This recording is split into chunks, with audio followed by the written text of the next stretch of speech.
بسم الله الرحمن الرحیم. سلامونه او درنښت هیله ده چې ټول روغ جوړ صحتمند او خوشحال اوسئ.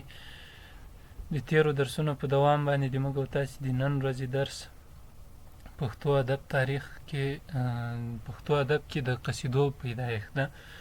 قصیده عربي کلمه ده، د قصد، ارادې، استقامت، اصالت او سموالي معنا لري. په پښتو کې موږ او تاسې یې بولله بولو. په ادبي اصطلاح کې قصیده غزل ته ورته فورم ده چې د سر لومړي بیتونه یې هم قافیه او د ورپسې بیتونو هره دوهمه مصره یې د مطلع قافیه، وزن او ردیف تعقیبوي. خو دومره توپیر په یو بل سره لري چې غزل لنډ وي، له 5 بیتونو نه واخله تر 15 شلو بیتونو پورې، 14 بیتونو پورې. خو قصیده چې ده تر 500 بیتونو پورې هم رسېدلی سي، یعنې حد معلوم نه ده. لیکوال کولی شي چې دغه خبره اوږده کړي تر پایه پورې. په غزل کې بېلابېل موضوعات راځي، خو قصیده بیا یوه موضوع تر پایه پورې تعقیبوي. د غزل هر بیت ځان ته موضوعات لرلی شي، خو قصیده بیا دغه دود نه مني. قصیده بېلابېلې برخې لري، لکه پیل ده، منځ ده او پای ده. او اوسني شاعران دغه د قصیدې پورته کومې برخې چې مونږ یادې کړې چې هغه د تشبیب او ګریز او اصلي مطلب او د دعایې په نوم باندې یادېږي، خو په لنډ ډول باندې همدغه درې برخې پیل، منځ او پای ده، چې اوسني شاعران دغه درې برخې په پام کې نه نیسي، بلکې مستقیما خپل مطلب ته ورځي او په خپل مطلب باندې پیل کوي.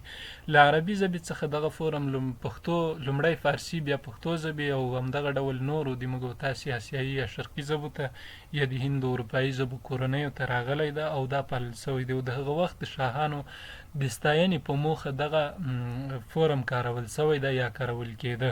په پښتو ادب کې قصیده پښتنه سوې او د ستاینې په ژبه کې خپل پښتني ارزښتونه ساتلي دي، یعنې په هغو نورو ژبو کې، یعنې له پښتو نه ما سیوا چې په عربي او فارسي ژبه کې موږ او تاسې له قصیدې سره اشنا یو، هلته له د پادشاهانو په ستاینه کې له ډېر تبلیغ نه، له ډېرې مبالغې نه کار اخیستل سوی. شاعر بالکل په ستاینه کې ځان ورک کړی، خو پښتو قصیدې بیا د پښتنو له خپل دود او رواج سره سم شاعر خپل هغه کوم غرور چې د شاعر هغه پښتني غرور پکې ساتلی ده.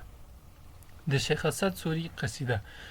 سوري د پښتنو یوه ډېره لرغونې قبیله ده چې ان له اسلام څخه وړاندې هم په ځینو روایاتو کې نومونه راغلي دي چې هغلته د زوري، زور او په اوستایي متونو کې د هور یا اور په نوم باندې هم راغلي دي یا یاد سوي دي. زور او زوري دا په عربي متونو کې، په عربي تواریخو کې یا تاریخونو کې یاد سوي دي، او هور یا اور چې ده دا په اوستایي یا ویدي متونو کې چې کوم پاتې دي په هغو کې دوی د هوري یا اور په نوم باندې یاد سوي دي. شیخ اسد سوري د محمد زوی د غوري بادشاهانو په دربار کې دی د عزت سړی و، د عزت خاوند و، ځکه چې موږ تاسو ته دا معلومه ده چې په تیرو زمانو کې یا په تیرو حکومتونو کې به شاعران د شاهي دربار کې ساتل کېدل، د هغو بس اکرام کېده، د هغو به عزت کېده او د دربار دپاره به هغوی خپل قلم چلاوه.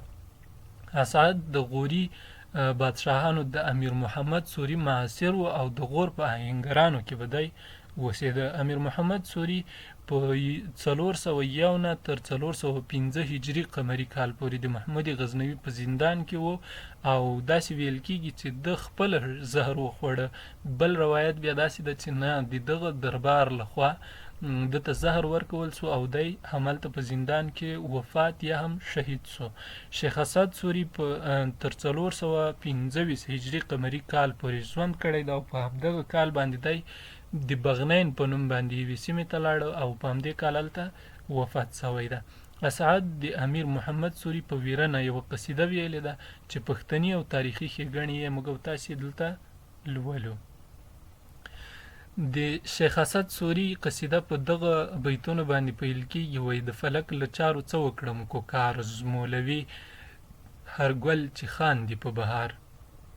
د قصیدې له ځانګړنو سره سم د شیخ اسد سوري دغه قصیده چې د لومړني بیتونه یې چې د قصیدې هغه عربي نوم د لومړۍ برخې تشبیب بلل کېږي، دا په دغه تمهیدي بیتونو باندې راپیلوي چې دا 19 بیته کېږي. ورپسې دوهمه برخه چې هغه د ګریز برخه ویل کېږي یا اصلي مطلب ته د لار جوړونې برخه ده، هغه په دغه بیتونو پیلېږي، وایي څه تیری څه ظلم کاندې ای فلکه ستا له لاسه نه دی هېڅ ګلبې له خاره. په همدې ډول باندې دا قصیده تر پایه پورې دوام کوي او له دغو دوه بیتونو نه څه تیری څه ظلم کاندې ای فلکه دې پسې چې کوم بل بیت راځي، دغه دوه بیتونه د ګریز د برخې دي. له دې نه وروسته بیا اصلي برخه پیلېږي. په دې بیتونو سره شاعر د ګریز دوهمه برخه پیلوي او په پوره استادانه قوت سره یې وړاندې کوي.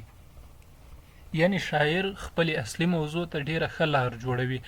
دغه ټوله قصیده چې تر پایه پورې تاسې په درسي کتاب کې یا لیکچر نوټ کې شته ده، ټوله 44 بیته قصیده ده، په پوره استادۍ سره ویل سوې ده. یعنی په هغه وخت کې چې د عربي او فارسي ژبې شاعرۍ یا دغه په شاعري کې چې د قصیدې کوم مقام لرل، کوم خصوصیات لرل، هغه په بشپړ ډول په دغه پښتو قصیده کې جای په جای سوي دي.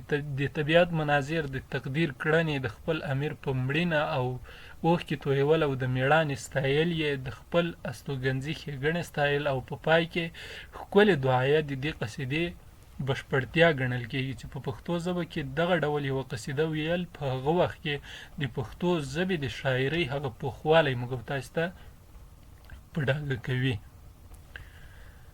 بل د څېړونکو په وینا چې دغه قصیده چې کومه ده، دغه د اسد سوري کومه قصیده چې موږ تاسو ته راپاتې ده، په دې کې د بدیع د علم او د بیان د علم یعنی د بلاغي علومو هر یو صنعت په هر یو بیت کې شتون لري چې د لیکوال په استادۍ باندې دلالت کوي. یعنی دغه شیخ اسد سوري د بدیع او د بیان یا د ژبنیو علومو د بلاغت د علومو کې د هغه استازي موږ تاسو ته راښیي، د هغه د فکر په پوخوالي باندې دلالت کوي چې په پښتو ژبه کې له نن نه تقریبا 1000 کاله وړاندې دغه ډول شاعري کول موجود ول، دغه ډول شاعران موجود وو. پښتو ژبه په هغه ټیم کې د لیک او د لوست ژبه وله چې موږ تاسو په دې باندې پوهیږو چې یوه ژبه کله د لیک او لوست ژبه کېږي، هغه ډېر اوږده مزل ته ضرورت لري، ډېرو کتابونو، ډېرو لیکنو ته، ډېرو ژباړو ته ضرورت لري. نو دغه ډول یو شاعر په پښتو ژبه کې په هغه وخت کې په 5مه هجري قمري پیړۍ کې د یو شاعر شتون موږ تاسو ته دا ډاډ راکوي چې پښتو ژبه له هغه وخت نه وړاندې لا د لیک او لوست ژبه وه.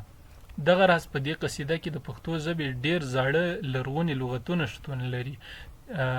په پښتو ژبه کې د قصیدې ښکلی پیل دی. یعنی دغه ډول قصیده په پښتو ژبه کې ویل دا د پښتو ادب دپاره په هغه وخت کې چې موږ تاسو ته اوس تاریخي اړخ ډېر مهم ده، موږ تاسو ته ډېر څه په لاس راکوي. یعنی په پښتو ژبه دا وړتیا لري چې په دې کې د نور داسې فورمونه چې اوس له غربي شاعرۍ نه راغلي دي هغه دې دلته پلي سي.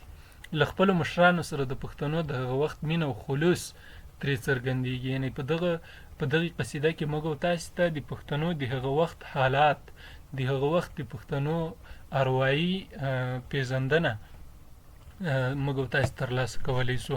دغه راز یو ډول ملي غرور، پښتني ننګ، غیرت او ملي ټولنیز شعور ورځینې ښکاري. له دغې قصیدې نه موږ تاسو ته دغه ښېګڼې په لاس راپاتې دي. د دې ترڅنګ نور ژبني اړخونه، ژبني ترکیبونه، زاړه لغتونه، د نورو ژبو اغیزو نه پاک یو شعري فورم شاعري کول موږ تاسو ته په لاس راکوي. چې دا و د موږ تاسو د نن ورځې درس. تر بل درسه ښې چارې. الله مو مل شه.